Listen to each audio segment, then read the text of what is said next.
Bienvenue dans Smart Bourse, votre émission quotidienne sur Bismart pour rester à l'écoute des marchés chaque jour, du lundi au vendredi à 17h, si vous nous suivez en direct pour la grande édition, et à retrouver en replay bien sûr chaque soir sur bismart.fr ou encore en podcast sur l'ensemble de vos plateformes. Au sommaire de cette édition ce soir, c'est le sujet de cette fin d'année et qui sera évidemment le sujet clé de 2024, la course aux baisses de taux, ou en tout cas la course aux anticipations de baisse de taux qui s'enflamme depuis quelques jours maintenant chez les investisseurs qui sont prompts à pricer un pivot majeur de la part des banques centrales, Fed et banques centrales européennes, enfin les grandes banques centrales majeures. Le pivot semble bien installé du point de vue des investisseurs. Est-ce le cas pour autant du côté des économistes et des banquiers centraux? C'est le sujet de discussion que nous aborderons dans un instant avec nos invités de Planète Marché. Cette course aux baisses de taux a animé un mois de novembre particulièrement dynamique et positif sur l'ensemble des classes d'actifs. On continue sur cette tendance en ce début de mois de décembre, même si on voit quand même peut-être une dynamique qui s'essouffle aujourd'hui sur les indices actions en Europe qui vont terminer autour de l'équilibre. En attendant, le grand rendez-vous de la semaine, les derniers chiffres du marché du travail américain qui seront publiés demain à 14h30 pour le mois de novembre, avant la séquence Banque centrale qui reprend la semaine prochaine. Nous aurons un chiffre d'inflation aux États-Unis, là aussi pour le mois de novembre, qui sera publié mardi.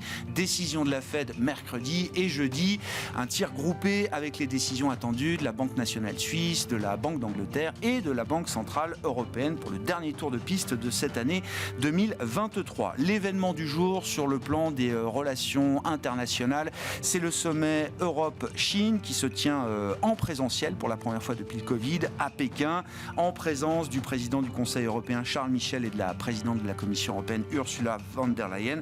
Rencontre donc au sommet dans un contexte où les blocs économiques majeurs cherchent tous à dérisquer leur chaîne de production, protéger leur marché stratégique. Autant dire que les enjeux sont élevés pour cette rencontre entre Européens et Chinois. Et puis dans le dernier quart d'heure de Smart Bourse, nous nous consacrerons au thème du sport, un thème d'investissement que l'on retrouve de plus en plus chez certaines sociétés de gestion.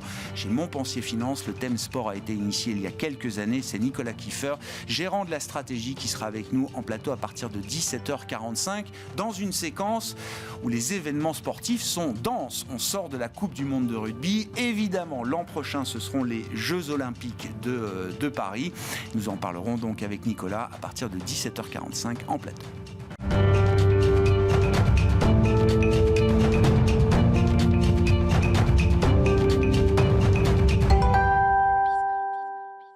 Mais d'abord, les infos clés du jour sur les marchés avec une dynamique qui s'est un peu affaiblie sur les marchés actions européens notamment. C'est avec Comme du Bois. La bourse de Paris évolue sans tendance ce jeudi. Après le rallye de ces derniers jours, le marché temporise. Du côté de la Chine, toujours pas de signaux d'une économie très dynamique avec une contraction des importations de 0,6% sur un an en novembre. On notera à l'inverse une légère augmentation des exportations qui progresse de 0,5% sur un an en novembre. Du côté de la zone euro, la contraction du PIB a été confirmée à 0,1% en données définitives au troisième trimestre. En Allemagne, la production industrielle recule de nouveau en octobre de 0,4% et marque à cette occasion un cinquième repli consécutif. Du côté des matières premières, le pétrole se stabilise après une baisse qui s'est accentuée hier en ramenant les cours à des plus bas de 6 mois. Aujourd'hui, le cours du Brent progresse légèrement et évolue autour de 75 $ le baril. Il en va de même pour le WTI américain qui ressort autour de 70 $ le baril. Du côté des valeurs, le secteur aérien souffre aujourd'hui suite à des dégradations d'opinion de JP Morgan. Air France, KLM, Lufthansa et IAG, la maison mère de British Airways, perdent entre 3 et 5% au cours de la séance. Du côté du secteur de la santé, Sanofi tient aujourd'hui sa journée investisseur dédiée à la R&D. Le groupe cherche à rassurer les investisseurs après une chute de près de 20% en octobre et a annoncé que ses futurs lancements d'actifs pharmaceutiques devraient générer plus de 10 milliards d'euros de ventes annuelles d'ici à 2030. Son titre recule de plus de 1% au cours de la séance. De son côté, Ipsen progresse légèrement. Aujourd'hui, son titre prend autour de 1% au cours de la séance après que le groupe a a annoncé viser une marge opérationnelle de moins 32% en 2027. Demain, côté statistique, les investisseurs seront attentifs aux chiffres de l'emploi américain pour le mois de novembre. Avant cela, ils prendront connaissance des chiffres définitifs de l'inflation allemande pour le mois de novembre.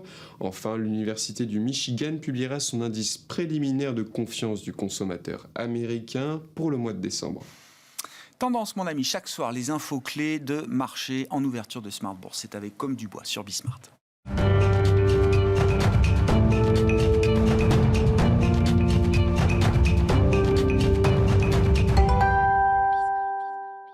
Trois invités avec nous chaque soir pour décrypter les mouvements de la planète marché. Yves Maillot est à nos côtés, le président de YAM Capital. Bonsoir Yves. Bonsoir Grégoire. Merci d'être là. Merci à Zakaria Darwish d'être avec nous également. Bonsoir Zakaria. Bonsoir Grégoire. Vous êtes responsable des solutions d'investissement taux et crédit chez CPR Asset Management. Et Nicolas Gottsman est également à nos côtés. Bonsoir Nicolas. Bonsoir. Vous êtes responsable de la stratégie macro à la financière de la Cité. La course aux baisses de taux est lancée, en tout cas du côté des investisseurs et des marchés pour 2024. Nicolas, alors appuyé par des données qui montrent une accélération de la désinflation, un élargissement même peut-être du phénomène désinflationniste observé ces derniers mois, et des discours de banquiers centraux qui commencent à changer de ton, à commencer par des banquiers centraux clés au sein des institutions européennes ou américaines. Je pense notamment au discours d'Isabelle Schnabel il y a quelques jours. Quand les faits changent, je change d'avis, nous dit Isabelle Schnabel, qui reprend une maxime, je crois qu'on a attribué à Keynes historiquement. Chris Waller, je cite un gouverneur de la Fed aussi emblématique, clé de la réflexion que mène la Réserve fédérale américaine, qui lui aussi estime que la poursuite de l'inflation, de la désinflation va permettre à la Fed de recalibrer sa politique monétaire l'an prochain. Qu'est-ce que vous comprenez de la fonction de réaction de ces deux grandes banques centrales dans cette phase de désinflation et en vue de 2024, puisqu'on s'autorise désormais à évoquer la possibilité de baisse de taux? Alors, je pense que vous avez raison d'évoquer les discours de Schnabel et Waller, qui sont effectivement sans doute, en dehors des présidents, à chaque fois la personnalité la plus importante de chaque banque centrale dans le board. Et cette séquence-là, elle a commencé le 3 novembre avec un discours de Isabelle Schnabel qui s'appelle The Last Mile, en gros le dernier kilomètre, qui indiquait que si on avait une baisse de l'inflation qui avait été très rapide jusqu'à présent, le dernier kilomètre passé de 3 à 2 serait extrêmement difficile à atteindre, tout en marquant que les prévisions de la BCE laissaient entendre que ce passage de 3 à 2 se ferait d'ici le Q4 2025, c'est-à-dire 2 ans. Il nous faudrait 2 ans. Quelques jours plus tard, Chris Waller prend la parole. Il est réputé comme étant plutôt un faucon au sein de la Fed. Et il indique dans son discours que finalement, quand il prend les données d'inflation aux États-Unis, il indique par exemple que le core CPI, donc ce qui n'est pas la mesure officielle de la Fed, mais une mesure d'inflation qui est identique par contre à celle de la BCE, en construction, et en indiquant que sur le séquençage 3 mois, on était à 3,4% aux États-Unis. Et il conclut son discours par des questions-réponses où il indique qu'il lui faudrait encore 3, 4, 5 mois de ce type de données pour pouvoir être en position de baisser les taux. Donc ce qui mettait, on va dire, la situation très favorable. Et en fait, ce n'était pas du tout pour un ralentissement économique, c'était simplement si l'inflation revient à un niveau qui est à peu près agréable, on sera en position de baisser les taux. Sauf que du coup, ça ne correspond pas tout à fait avec ce que disait Isabelle Schnabel.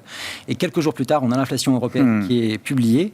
Et en fait, sur le séquençage 3 mois, c'est-à-dire la mesure prise en compte par Chris Waller pour vraiment justifier sa position, on arrive en zone euro à 0,7%. C'est-à-dire avec un décalage absolument gigantesque et qui montre que la désinflation en zone euro est beaucoup plus rapide que celle qui a eu lieu aux États-Unis, qui montre la différence de nature. Je pense que sur les différences de nature d'inflation entre zone euro et États-Unis, on a 3 composantes aux États-Unis, les chaînes de production, l'énergie et la demande aux États-Unis. Et en Europe, on a les chaînes de production, l'énergie, mais pas la demande. Et donc, à partir du moment où on a tapé un plus haut, on a eu une décélération très rapide, alors qu'on a eu une persistance de l'inflation qui a duré quasiment 2 ans aux États-Unis, ce qui est 2 profils très différents. Et par contre, la réaction de la BCE a été identique à celle de la Fed, comme s'il y avait eu la demande. Donc voilà, c'est ce qui explique la situation actuelle. Et donc, évidemment, dans cette situation-là, de se rendre compte que finalement, avec la publication quelques jours plus tard, après le discours d'Isabelle Schnabel, d'une inflation qui était déjà en dessous de 3% sur les séquençages, en dessous de 2% sur le séquençage court terme, en fait, son discours qui disait qu'il faudra 2 ans ne tient plus du tout. Donc, et donc, elle dit, les faits changent, je change d'avis. Oui. Alors soit, mais du coup, il faut peut-être de changer de politique aussi, mais pour le moment, ce n'est pas encore prévu. Mais par contre, je pense que le marché a commencé à comprendre effectivement le signal qui avait été lancé. C'est que les arguments qui ont été développés par la BCE au cours de cette année sont tombés les uns après les autres. Et que donc, ils sont dans une position aujourd'hui, ils sont même plus restrictifs que la Fed. Et que donc, dans une configuration où la croissance qui est tombée aujourd'hui est à 0% sur l'année entre le Q3 2022 et le Q3 2023 contre 3% aux États-Unis, que véritablement il y a un problème, que sans doute que la BCE a été trop agressive dans son réaction et que peut-être donc elle doit corriger le tir. Mais la difficulté, évidemment, c'est que la composition du board de la BCE est beaucoup plus au quiche que celui de la Fed et qu'il y aura une volonté sans doute. Le consensus sera peut-être plus difficile à former au sein de la BCE qu'au sein de la Fed. C'est ça. Et je pense qu'il faut se rendre compte que dans les conditions actuelles de la macroéconomie européenne, la Fed aurait déjà baissé ses taux. Mais la BCE ne le fait pas. Ce que vous décrivez là, Nicolas, sur la base de ces discours clés de Chris Waller côté Fed, d'Isabelle Schnabel côté BCE, est-ce que ça aide à comprendre le calendrier de baisse de taux tel que le marché l'anticipe pour l'an prochain? Est-ce que c'est un calendrier qui vous paraît cohérent?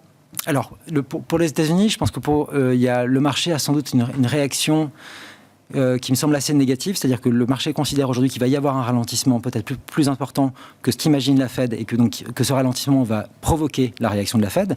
C'est la grande nouveauté, je pense, aujourd'hui par rapport à l'année dernière, c'est que si on a un ralentissement économique, l'année dernière, l'inflation était trop élevée, la Fed n'aurait pas baissé ses taux. Aujourd'hui, elle est en position de le faire. Si le marché de l'emploi ou la croissance commence à être endommagée, ils réagiront, à mon avis, immédiatement. Par contre, la BCE, c'est une situation effectivement différente. Mais pour, encore une fois, la Fed, donc le marché anticipe un ralentissement peut-être plus prononcé que la Fed ne l'imagine. Je pense qu'il y a quand même une bonne chance qu'il y ait une résistance comme à un certain stade, à un certain point. Voilà, un certain stade, et qu'on peut avoir une croissance de l'économie américaine qui se poursuit, et que donc la baisse de taux ne sera actée qu'à partir du moment où ils seront confortables sur le niveau d'inflation, parce que s'il n'y a pas de ralentissement, il n'y a pas d'urgence à agir. Par contre, dès qu'ils seront revenus à un niveau qui sera un petit peu supérieur à 2%, ils vont baisser les taux assez rapidement, à mon avis. Ouais. Par contre, la BCE, je pense qu'il va y avoir une pression politique, sans doute des discussions qui seront plus intenses en interne au sein du board, parce que les chiffres qui sont sortis sont quand même presque inquiétants en termes d'inflation. Et donc, il doit y avoir une réaction, et qu'à partir du moment où vous voyez, comme c'est le cas actuellement, un retournement également du marché de l'emploi, sans doute les gouvernements vont mettre une pression un peu plus importante sur leurs gouverneurs. Bon, je rappelle, il y a des pays, alors il y a des effets domestiques, mais bon, l'Italie est à moins d'1% d'inflation sur un an. Je crois qu'il y a même des pays, qui sont négatifs. Qui sont négatifs. C'est ça. Pays-Bas? Non, les Pays-Bas sont négatifs. Ouais. D'autres, je sais. C'est pas homogène. Ouais. Tout ça n'est pas très homogène, mais il y a des situations, effectivement, où on a vu une désinflation très rapide et à des niveaux qu'on n'attendait pas forcément à ce stade de l'année 2023. Bon, c'est quand même fascinant ces histoires, Zachary. Le marché a passé tout l'été à réévaluer le higher for longer qui était le mantra des banques centrales à l'époque, et puis en quelques semaines, on passe effectivement d'un marché qui anticipe ce higher for longer, les 10 ans à 5% aux États-Unis fin octobre, et en quelques semaines, boum, c'est la course aux baisses de taux dans le marché. Oui, tout à fait. En fait, on voit un pricing qui a complètement évolué, sachant qu'on a vécu quand même un mois d'octobre où on a eu une accélération des hausses des taux, donc un pari dans l'autre sens, en fait, plutôt inverse.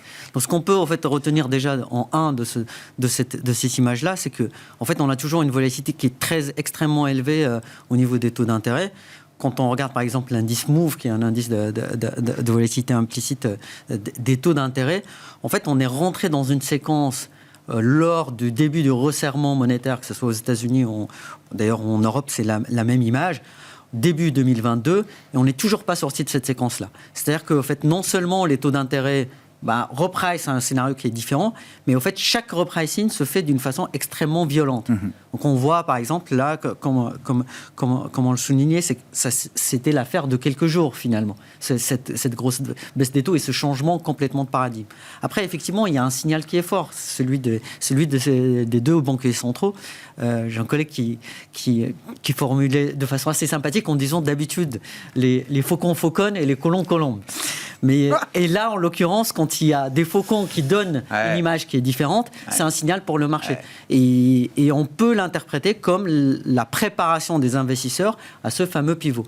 Après, effectivement, le timing interroge parce que, en fait, on n'est pas... effectivement, on a des chiffres d'inflation qui sont plus encourageants dans le sens où ça va dans le bon sens.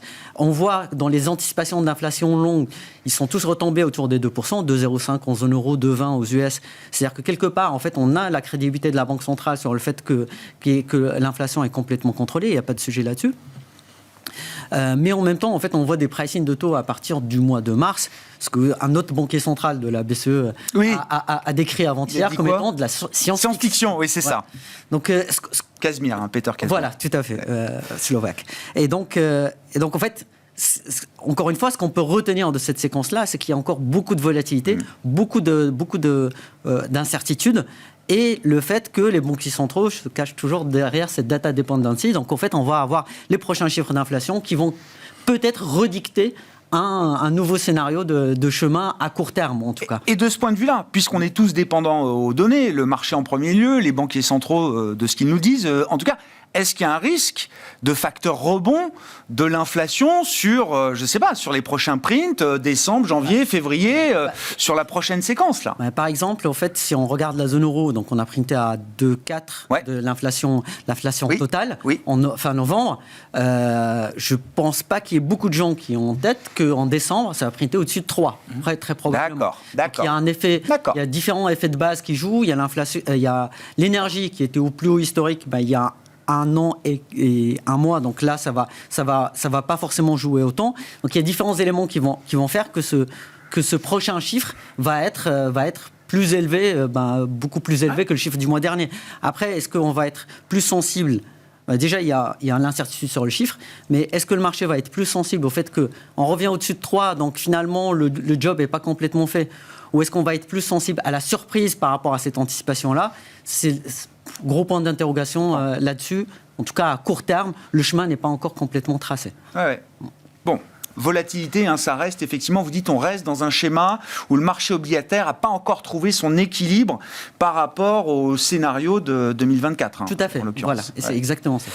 Yves, vos commentaires sur cette séquence, cette idée du pivot des banques centrales, ce que ça implique pour les marchés, pour les investisseurs, et puis, encore une fois, le marché vit toujours un peu dans le meilleur des deux mondes. C'est-à-dire qu'à la fois, on voit un calendrier de baisse de taux assez dense, assez intense pour 2024, et en même temps, on a toujours ce narratif du soft landing, en tout cas pour l'économie américaine, là aussi, qui est alimenté par des données. Alors, on regarde des données dures, des données d'enquête, etc.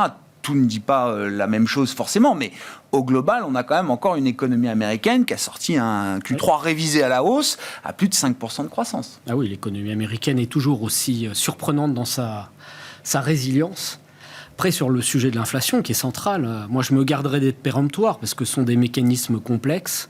Qu'est-ce qu'on peut dire ? On voit qu'en Europe, effectivement, le vrai mécanisme inflationniste de boucle salaire-prix, c'était un petit peu enclenché, mais finalement dérape un peu. Donc on voit bien qu'au-delà de ce qui s'est passé avec ces très grandes volatilités sur le prix, en fait sur la partie non-core de l'inflation, on est toujours dans une tendance finalement relativement modeste. Et je suis moi-même surpris par la vitesse de décélération des derniers indicateurs. C'est pour ça qu'il faut se garder d'être très péremptoire.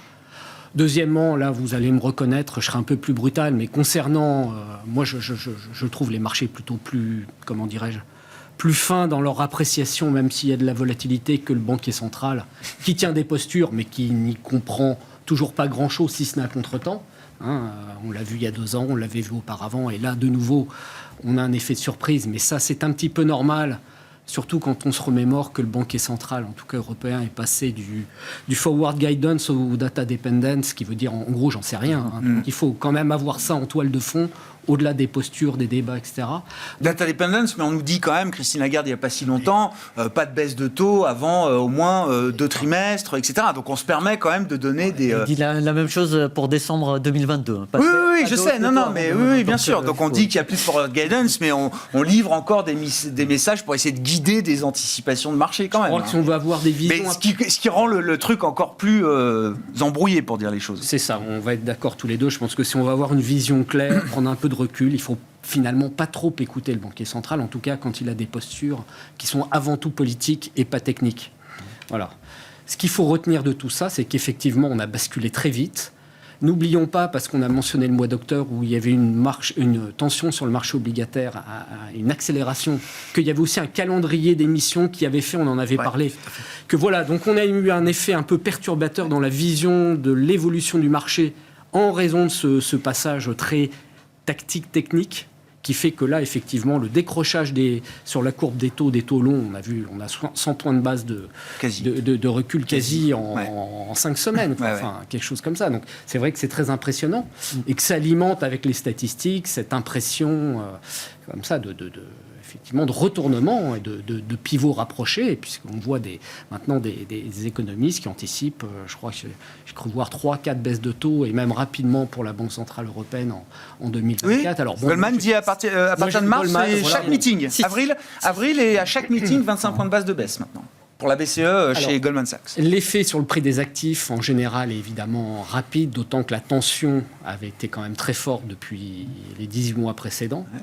Alors peut-être qu'à très court terme, on est allé un peu vite, mais bon, c'est la bonne période, on le sait bien, Noël, début d'année. Donc, ce qu'il faut retenir derrière tout ça, c'est que manifestement, pour les 12 mois et peut-être au-delà qui viennent, on rentre quand même dans une phase de nouveau, alors à quelle intensité ? Je ne sais pas trop, c'est notre débat, d'accommodation monétaire. J'entends. En tout cas, J'entends. Et, ou d'ailleurs, budgétaire, toujours. Peut-être pas en Europe, mais aux États-Unis, on a des situations. Parce que finalement, on a eu un palliatif ces 12-18 derniers mois, une tension très rapide des conditions monétaires, là, je pense vraiment à ce qui s'est passé aux États-Unis, par un dérapage au niveau budgétaire. Un choc budgétaire. Un choc.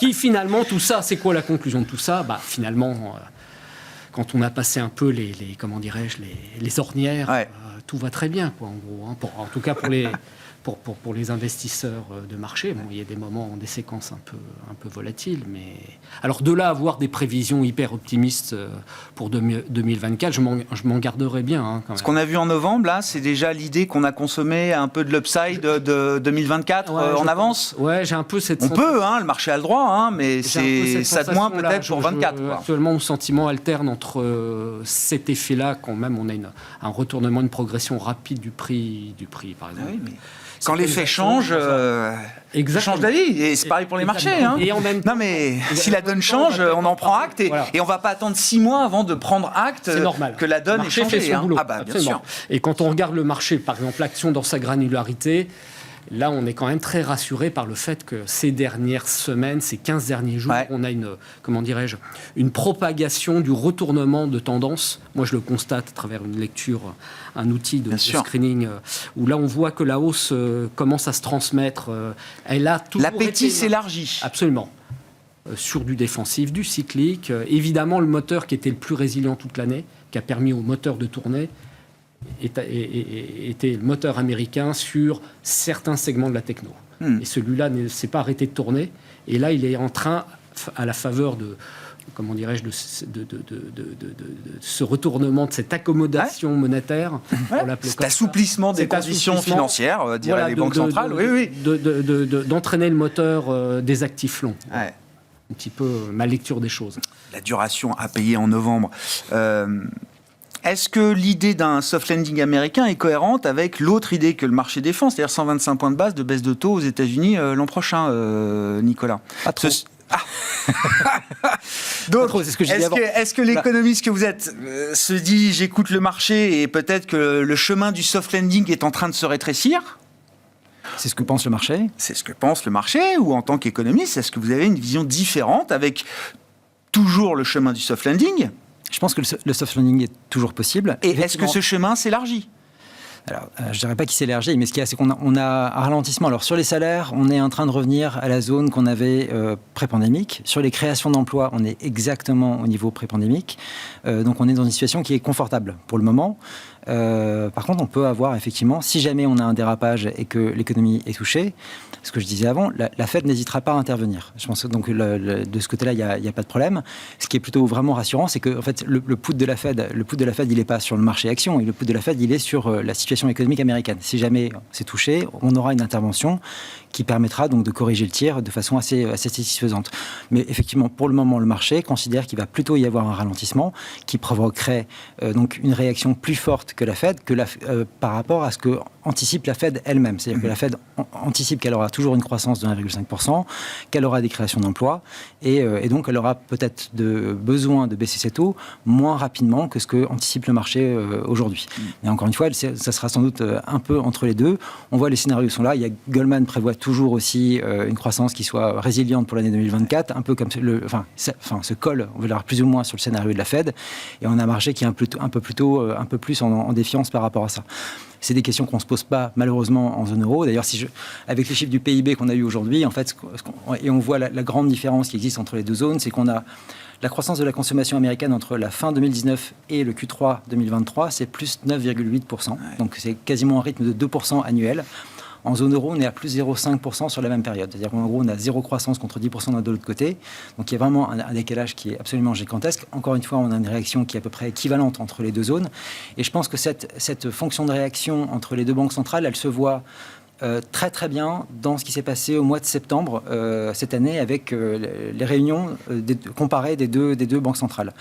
On a une banque centrale européenne qui publie des projections d'inflation faites par son staff, qui était à horizon 2 ans, parce que c'est à horizon moyen terme le mandat de la BCE, et à moyen terme, QK 2025, c'était 1,9% d'inflation. Donc ça, c'est le staff qui prépare ça, qui montre ça aux gouverneurs, et les gouverneurs décident à ce moment-là de monter quand même leur taux. C'est-à-dire qu'ils ont déjà une inflation qui est inférieure au seuil auquel ils doivent aller, mais ils montent quand même leur taux. De l'autre côté, vous avez la Fed qui, lors de la même réunion, projette, elle, une inflation à 2,2% pour le même moment, et il choisit de ne pas monter ses taux. Ce qui montre qu'il y a effectivement un privilège qui est donné à la croissance, à la création d'emplois et à la consommation aux États-Unis, comparativement à la zone euro, où on s'en moque un peu plus. Et donc, par contre, là, c'est ça qui est difficile à estimer en zone euro pour la baisse de taux, c'est que la décision va être plus politique qu'elle n'est économique, et de savoir effectivement quel va être le rapport de force entre les uns et les autres au sein de la BCE. Sur le plan économique, alors je ne veux pas comparer l'idée du soft landing américain à un soft landing européen, on ne part pas du même niveau, on ne va pas à la même vitesse. Voilà, donc bon, il y a une forme de médiocrité structurelle du point de vue économique, de la dynamique économique en Europe, mais quand même... 23 a été une année de déstockage. Il y a un moment où il y a quand même des phénomènes de restockage qui vont se mettre en place. Il y a peut-être des espoirs que la Chine puisse tenir aussi un niveau de croissance autour de 5% l'an prochain. Il y a aussi l'idée que dans certains pays de la zone euro, la France et l'Allemagne, il y a des niveaux, des stocks d'épargne qui sont quand même gigantesques, monstrueux, avec des écarts importants par rapport à la moyenne pré-Covid. Il y a quand même l'idée aussi que même s'il n'y a pas de boucle prix-salaire, la vitesse de désinflation amène quand même les salaires réels en territoire positif pour plusieurs mois devant nous. Non, mais j'allais dire, il y a aussi quand même des amortisseurs dans l'économie européenne. Je ne crois pas avoir parlé de récession sur la dernière zone, la zone euro. C'était vraiment l'idée de stagnation, et je pense qu'on va rester sur cette idée de stagnation. La seule chose qui peut être un peu inquiétante là maintenant, et je pense que c'était l'hypothèse qui avait été formulée par Pierre-Olivier Gorenchass, le chef économiste du FMI, qui disait cet été que finalement, en fait, la surprise qu'on avait sur la création d'emplois en Europe, elle était peut-être liée au fait que si on ajustait les salaires de l'inflation, en termes réels, en fait, la baisse des salaires, elle est vraiment là. Donc la baisse du coût du travail, elle est vraiment là en zone euro. Et donc ce qui a permis effectivement d'employer des gens à moindre coût en zone euro, et que maintenant que le phénomène est en train de se retourner, c'est-à-dire que les salaires progressent plus rapidement que l'inflation, on pourrait avoir un phénomène inverse qui commence à se mettre en place, et c'est ce à quoi on commence à assister, aussi bien en Allemagne, en France qu'en Italie. Et donc là, ça c'est un peu un risque, en tout cas, sur l'espoir qu'on pouvait avoir d'une consommation qui reprend un petit peu, justement par le fait que l'inflation baisse et que les salaires restent à un niveau élevé. Si jamais on commence à sortir un peu des gens de leur emploi, on aura une neutralisation de cet effet-là, et donc une poursuite de la stagnation, ce qui me semble être le scénario privilégié. Bon. C'est plus stagflation, c'est stagnation. Là. Stagnation. C'est ça. C'est le phénomène habituel européen. Ouais. Bon. Stagflation, c'était pas non plus très réjouissant. Non, stagnation, on connaît. Zacharia, question un peu technique, mais comment les banques centrales vont gérer la politique de taux et la politique de bilan ? Parce que très bonne question. Non mais je comprends que donc il y a deux instruments. Je parle pas de la politique réglementaire, mais il y a quand même deux instruments majeurs pour la politique monétaire, taux et bilan. Donc le marché nous dit les taux vont baisser l'an prochain. On verra quand, dans quelle mesure, etc. Mais les bilans doivent aussi continuer de baisser. Donc on est toujours dans une forme de pilotage avec un pied sur l'accélérateur, l'accommodation, et un pied sur le frein, la restriction.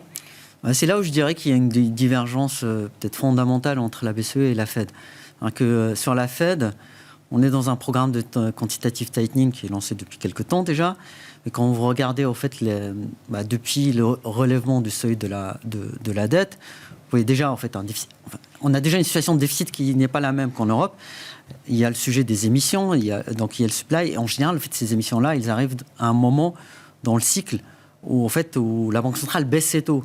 Donc ça ne pose pas un sujet. Là, en fait, il y a des émissions au moment où la Banque centrale monte ses taux. Donc il y a ça, c'est un premier sujet. Le deuxième, quand vous regardez les réserves dans les RRP, la facilité de la Fed, vous les voyez fondre, en fait. Ils sont en train de fondre. Donc finalement, en fait, la Fed, peut-être le sujet qu'elle aura, en fait, à pas si long terme que ça, c'est la question de réinjecter un peu des liquidités dans le système. Alors que si je passe de l'autre côté de l'Atlantique et on parle de la BCE, le sujet de la BCE, c'est quand est-ce qu'ils arrêtent le PEP. Ouais. Donc en fait, on est toujours... En fait, il y a eu un allègement du côté de la Fed, mais en fait, la question qui se pose, c'est déjà l'étape d'après. Alors que sur la BCE, il y a toujours le sujet de continuer à éteindre des programmes d'achat, alors qui ne sont plus des achats nets, mais qui sont des réinvestissements encore aujourd'hui. Oui.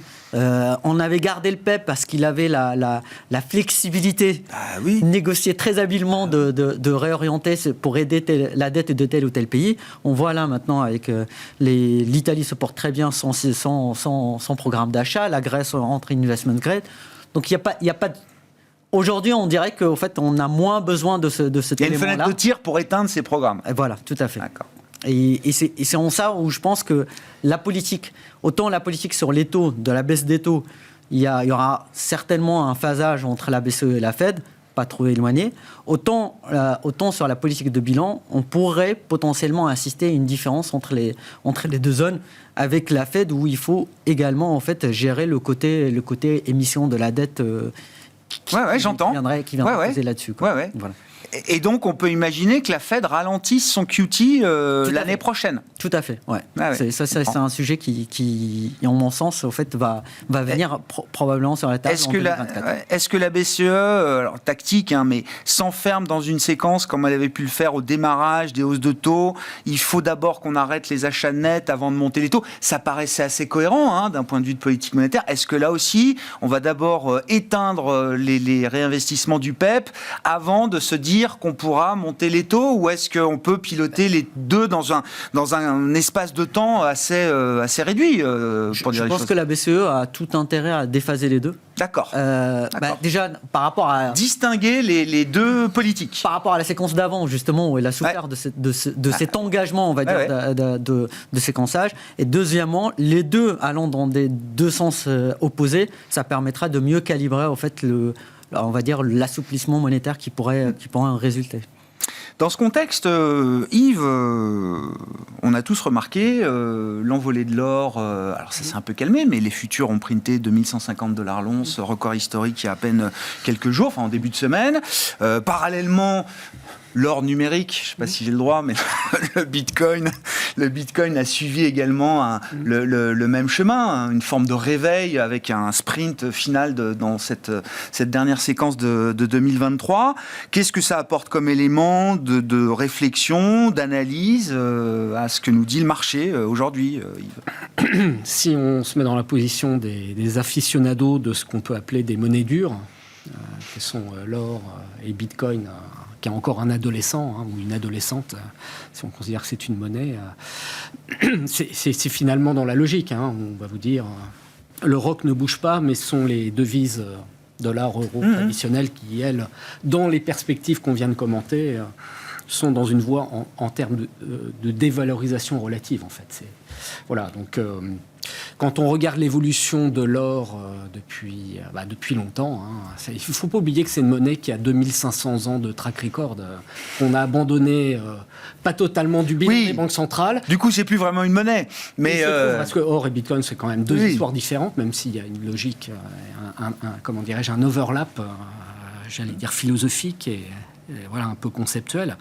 Mais concernant l'or, il se passe plein de choses. Il se passe aussi le phénomène il ne nous a pas échappé qu'il y a l'émergence d'un monde, comment dirais-je, d'un système monétaire alternatif, parallèle, concurrent, qui est celui de la Chine, de la Russie, du Grand Sud, etc. Et que là, on a des banques centrales qui constamment, et depuis un certain temps, augmentent leurs réserves d'or, donc implicitement... Depuis 2022 notamment. Hein. Enfin, la rupture, elle est très nette. Oui, ils achètent. Mais 2022 a marqué quand même une nouvelle étape dans le rythme des achats d'or par les banques centrales. Donc on a implicitement une devise chinoise qui... alors, c'est pas dit officiellement, les réserves d'or n'ont pas bougé depuis très longtemps. Quand on regarde les statistiques de l'or en Chine, on sait que ces stocks sont très très volumineux, puisqu'il y a des achats et qui se sont effectivement accélérés depuis 2 ans, très importants. Donc on a quelque part une monnaie, entre guillemets, gagée sur l'or. Alors, le bilan de la Banque centrale chinoise a peut-être d'autres inconvénients. La devise chinoise, pas forcément la devise la plus attractive pour les investisseurs internationaux, mais en tout cas, sur cet aspect-là, il y a cette forme de réflexion. Voilà. Donc ça aussi, ça alimente finalement comment dirais-je, un terreau fondamental, favorable.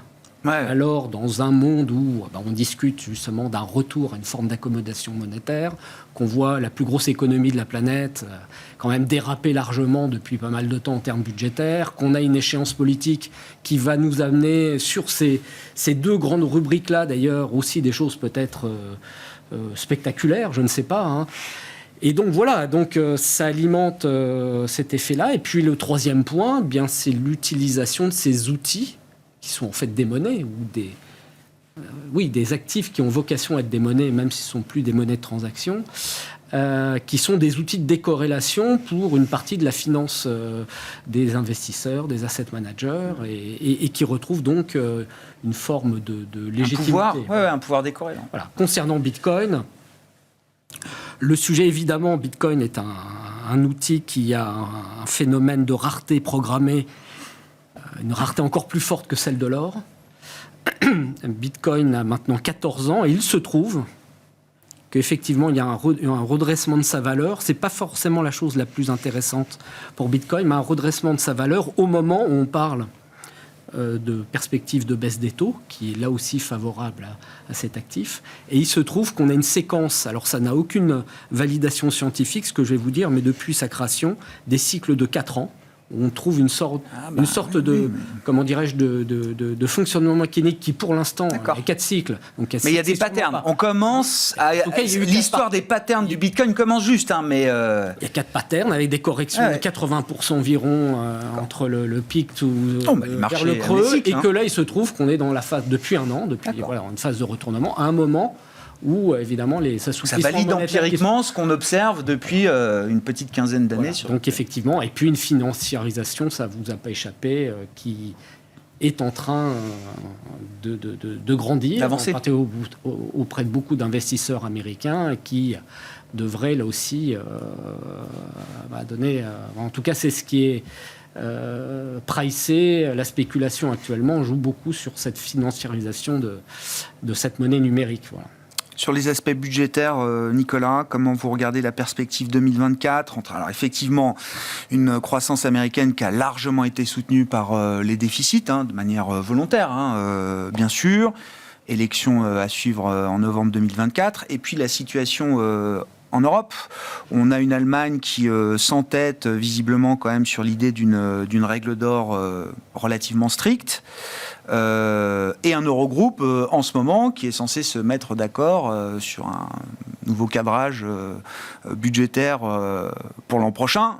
On a peu de doutes sur l'idée qu'il faudra peut-être un peu plus que cette réunion de l'Eurogroupe ou du Conseil européen la semaine prochaine pour avancer sur le sujet. Mais comment ce facteur budgétaire-là quel impact le facteur budgétaire va avoir pour vous en 2024 ? Alors pour les États-Unis, je crois qu'on le voit maintenant depuis l'élection de Donald Trump, comme c'est de lui dont il s'agit pour l'année suivante, qu'il y a peu de chances que la stratégie budgétaire américaine soit modifiée. C'est-à-dire que je pense qu'il y a un consensus bipartisan aujourd'hui aux États-Unis entre démocrates et républicains même si les Républicains aujourd'hui demandent des coupes budgétaires, je pense dans un horizon politique, mais la politique de Donald Trump n'a jamais été trop celle de la coupe budgétaire, et que donc on peut plutôt s'attendre à une poursuite effectivement des déficits aux États-Unis pour soutenir la croissance. Je pense que là vraiment il y a un consensus de l'ensemble des autorités économiques, la croissance maximale aux États-Unis. Donc je pense que de ce côté-là, on est et les déficits n'effraieront pas le prochain mandataire de la Maison-Blanche, quel qu'il soit? Je ne crois pas. Ça fait quand même longtemps que ça dure, et je ne crois pas qu'il y ait quoi que ce soit qui puisse modifier cette trajectoire-là. Ensuite, pour la zone euro, oui, on a des risques d'avoir, on va dire, des politiques, le début de politiques austéritaires qui se mettent en place en zone euro. Oui, sous impulsion allemande. Il y a des velléités, enfin des appels qui sont faits de la part de la Commission, qui sont faits aussi de la part de certains banquiers centraux. Ce qui est assez intéressant, c'est que je pense qu'il y a eu aussi un refus de certains pays de se conformer à ce type de règles. On voit la France, on voit l'Italie notamment. Et je pense que ça fait partie de la négociation, et que dans la perspective notamment des élections européennes l'année prochaine, il y a vraiment une volonté. Et quand on écoute aussi Mario Draghi, qui a aussi sans doute des ambitions pour ce qui peut se passer l'année prochaine, de voir qu'il y a une volonté de modifier cette trajectoire, enfin au moins le modèle de croissance européen, de passer vers un modèle qui ressemble un peu plus à celui des États-Unis, et que dans cette orientation-là, on aura éventuellement une chance d'avoir quelque chose qui soit un peu plus souple que cela, ce qui serait une modification structurelle européenne qui, à mon avis, serait de bon ton. Mais pour le moment, on en est vraiment qu'au stade des négociations, et tout dépendra aussi des équilibres politiques qu'on atteindra au cours de l'année prochaine. En tout cas... Donc vous ne voyez pas la fixation de règles budgétaires intervenir avant les prochaines élections? Pas sérieusement. Ou en tout cas des règles transitoires pour le coup, qui pourraient être mises en place avant un cadrage plus définitif post-élection européenne. Peut-être des règles transitoires, mais je pense que le pays principal dans cette histoire-là, c'est évidemment l'Allemagne. C'est difficile quand même, quand on est en Allemagne, de ne pas se rendre compte que la production industrielle, qui est quand même le nerf de la guerre en Allemagne, est en baisse de 11% par rapport à 2017. C'est-à-dire qu'on a un rythme qui est en baisse vraiment de 2% par an depuis 2017. C'est antérieur au Covid. Il y a vraiment une problématique structurelle qui est en train de s'imprimer en Allemagne, qu'il faut changer de modèle. Pour le moment, apparemment, c'est pas encore monté tout à fait tout en haut. Ça arrive quand même, mais il serait voilà. Je pense qu'il y a cette nécessité de changer de modèle. Elle existe. Elle a été identifiée et diagnostiquée par pas mal de monde maintenant. C'est le temps politique qui est en train de se mettre en place. Ça va être long et lent, mais je pense qu'on y arrivera quand même. Il y a du côté des investisseurs obligataires, Zacharia, il y a une nouvelle une recomposition des marchés de dette souveraine en Europe. Traditionnellement, on avait le cœur, le semi-cœur, la périphérie. Ça existe peut-être toujours, mais on voit quand même les performances obligataires sur la périphérie aujourd'hui par rapport au cœur. Il valait mieux être sur l'Italie que sur l'Allemagne pour cette année 2023. On regarde des métriques de croissance. Alors certes, je regarde ça sur la séquence post-Covid. Je ne prends pas en compte l'avant-crise des dettes souveraines, mais on voit quand même qu'il y a des métriques beaucoup plus favorables pour des pays qu'on a eu le malheur d'appeler les pigs pendant quelques années quand même. Oui, clairement. Si on regarde la performance de cette année, en fait, c'est beaucoup plus lié à une disparition d'une prime de risque sur certains émetteurs qui étaient considérés comme risqués. L'Italie, c'est la situation économique, la situation de déficit et la situation politique. Oui. Du coup, il y avait beaucoup d'incertitudes et quelque part, l'Italie, pendant très longtemps, c'était pour les investisseurs surtout non européens, mais aussi certains investisseurs européens, c'était le proxy de couverture de risque. Ouais. C'est-à-dire, dès qu'il y a un problème sur l'Europe, ça se traduit sur le spread. Le baromètre du risque. Voilà, exactement. Et donc, on voit cette année, en fait, cette logique-là a complètement changé de chemin. Même si on avait, à certains moments, des tensions globalement sur le marché européen, sur les actions, sur le crédit, ça ne s'est pas du tout traduit sur le spread italien. Puis après, en fait, il y a effectivement... comme vous le soulignez, en fait, il y a eu des actions de rating sur beaucoup de pays. Et donc, on voit qu'il y a une amélioration quelque part, que ce soit sur le déficit, trajectoire de la dette, ou projeté, ou sur la croissance. Et donc, ces pays-là s'en sortent beaucoup mieux. Et effectivement, dans ce sens-là, cette prime de risque a de moins en moins lieu d'exister. Et ça traduit, en fait, ces performances qui sont plus positives. Effectivement, sur l'Allemagne, on ne peut pas dire que l'Allemagne... oui, la situation aujourd'hui est compliquée, mais l'Allemagne reste la plus grosse économie. L'Allemagne a une capacité de... Enfin, quand on regarde la signature d'un pays, on le lie en fait à la capacité à lever de la dette et en fait, il n'y a pas de sujet de la dette, pardon, de l'impôt. Et du coup, il n'y a pas de sujet. Il n'y a pas de sujet là-dessus. De la dette, s'ils veulent, ils peuvent. Hein. Voilà, exactement. Je pense que personne ne leur refusera. Et donc de ce point de vue-là, il n'y a pas d'inquiétude sur ces pays-là. C'est plutôt les pays qui étaient perçus comme étant risqués. Cette perception de risque est de moins en moins. Voilà, effectivement. C'est sur cette périphérie que la perception a changé plus que sur dans le ce cœur. sens-là, et ça rejoint l'histoire du PEP, dans ce sens-là, c'est plutôt positif pour la cohésion européenne d'un point de vue solidité, on va dire, financière. Et ça, c'est mission accomplie pour la BCE, en l'occurrence. Un mot pour finir avec vous, Yves, sur le monde action. On a beaucoup décrit la fracture boursière au terme de cette année 2023. Voilà, si vous étiez trop éloigné des 7 magnifiques américains, finalement, vous étiez assez peu récompensé. Est-ce que 2024 peut être une année un peu différente en termes de logique de marché de ce point de vue-là ? Dans la mesure où on s'inscrirait dans une logique de risk-on et de baisse de l'aversion au risque, puisque finalement cette concentration des performances, tant aux États-Unis mais aussi en Europe, a un peu joué l'effet de refuge. Oui, c'est ça. C'est le signe que les investisseurs cherchaient des refuges. Actions.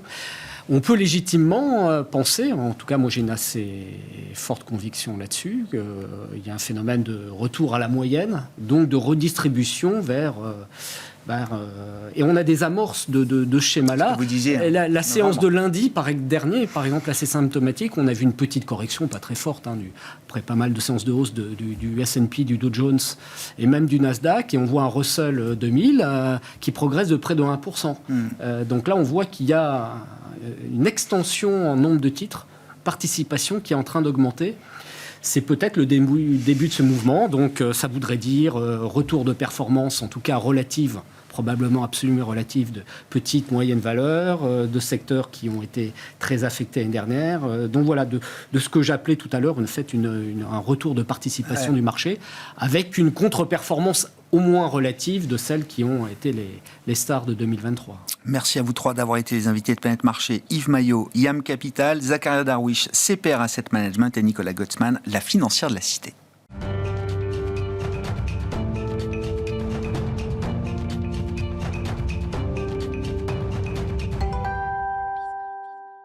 Le dernier quart d'heure de Smart Bourse chaque soir, c'est le quart d'heure thématique. Nous parlons justement de gestion thématique ce soir autour du thème du sport, qui est un thème traité depuis quelques années maintenant chez Montpensier Finance. Et c'est Nicolas Kieffer, gérant action, qui pilote la stratégie dédiée au sport chez Montpensier. Oui, stratégie qui a quoi, 2-3 ans maintenant peut-être, Presque Nicolas ? 4 ans même. Presque 4 ans. On a passé le track des 3 ans. Nicolas, bonsoir. Merci beaucoup d'être avec nous. Entre deux événements sportifs, on sort de la Coupe du Monde de rugby. On est tous plongés en tant que Parisiens et Franciliens dans la perspective des Jeux Olympiques de Paris l'été prochain. Tout ça pour dire que, oui, pour le thème du sport dans lequel vous investissez en action, la séquence d'événements sportifs, c'est quand même une matière de base. Ouais, c'est un vrai moteur de croissance. On s'en est rendu compte sur les dernières années. On se rend compte que déjà, il y a de plus en plus d'événements sportifs à l'international qui sont suivis par de plus en plus de spectateurs. Et ces mêmes spectateurs sont de plus en plus engagés dans les compétitions. Et donc ça, c'est vraiment un vrai moteur pour la thématique sport. Et on parlait de la Coupe du Monde de rugby. C'est des retombées économiques qui sont pas loin de 2 milliards d'euros en direct et en indirect. Et ce qui est intéressant, c'est que c'est pas que économique, parce qu'on voit aussi sur la pratique. C'est très simple, on regarde le nombre de licenciés dans le monde, etc., leur évolution. Et sur la période, on s'est rendu compte qu'il y avait une hausse de plus de 30% du nombre de clubs et du nombre de pratiquants de rugby sur la période. Donc on peut appliquer ça sur les prochaines compétitions, que ce soit le football, l'Euro l'année prochaine, pareil en été, ou les JO, évidemment. Mais spectateurs engagés, qu'est-ce que ça veut dire effectivement, concrètement ? Parce que la notion d'engagement, elle est clé partout aujourd'hui, Nicolas.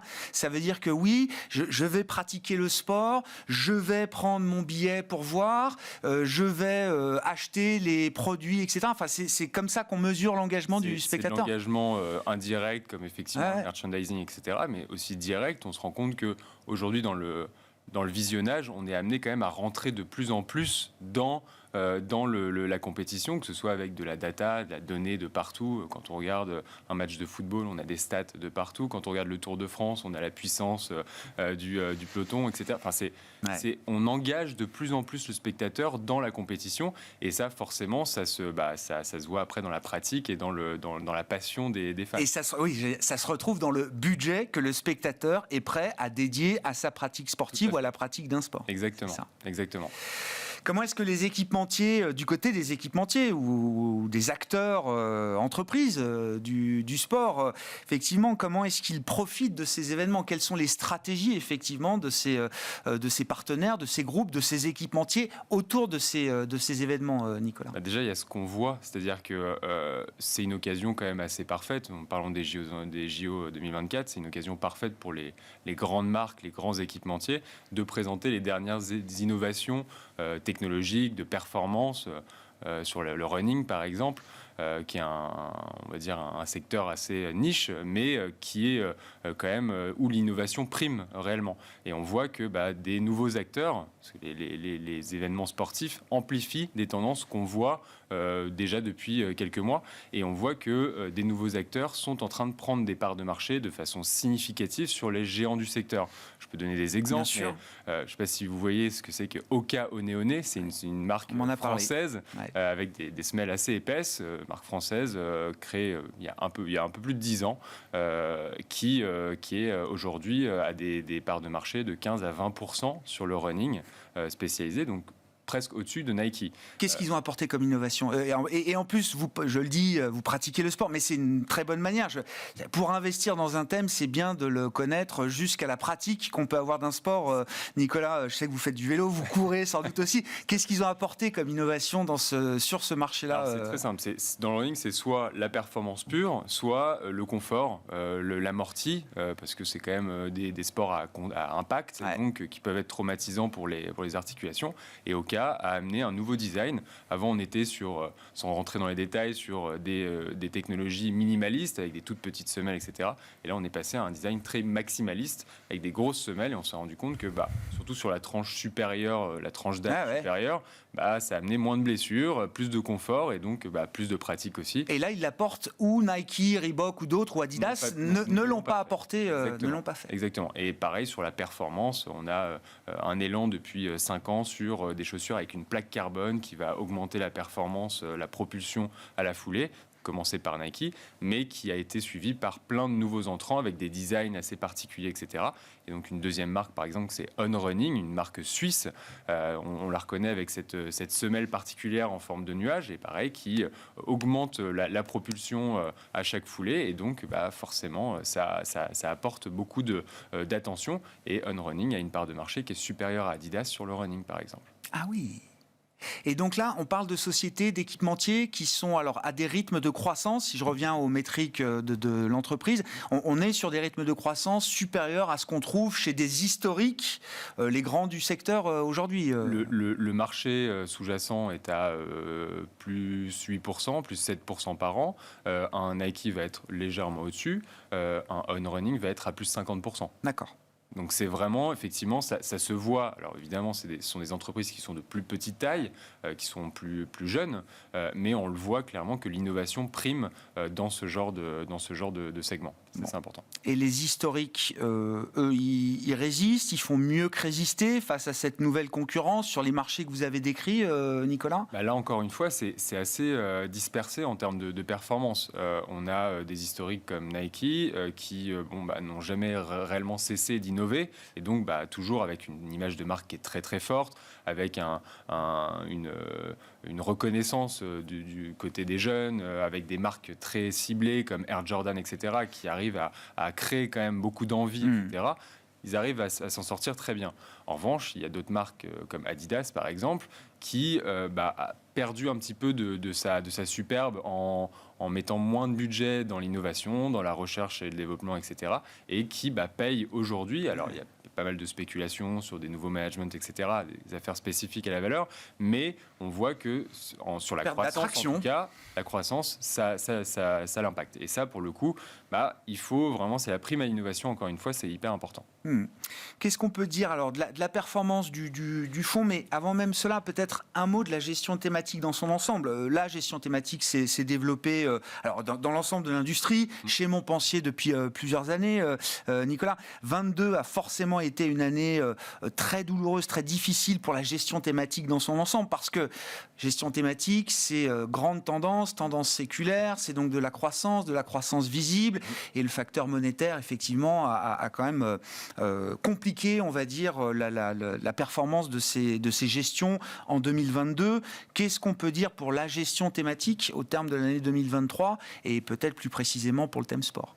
Alors pour 2023, alors ça a été une année assez particulière. Bon, sur le fond, on a une performance de plus 13% depuis le début de l'année, mais si on regarde la gestion passive avec les ETF, etc., si on achète toute la thématique, on fait pratiquement pas de performance.